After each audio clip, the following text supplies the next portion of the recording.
I thought it is important to bring in a perspective on how the whole journey is evolving.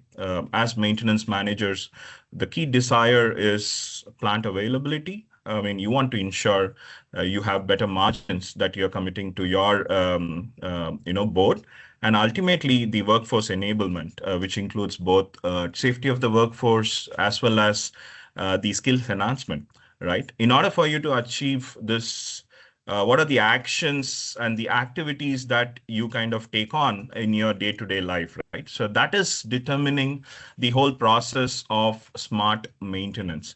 I mean, the maintenance journey has evolved over several decades, which we have all seen, from the preventive maintenance to how we are moving towards prescriptive maintenance.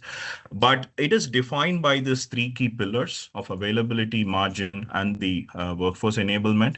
And how we solve this, we are going to discuss it over the duration of the presentation.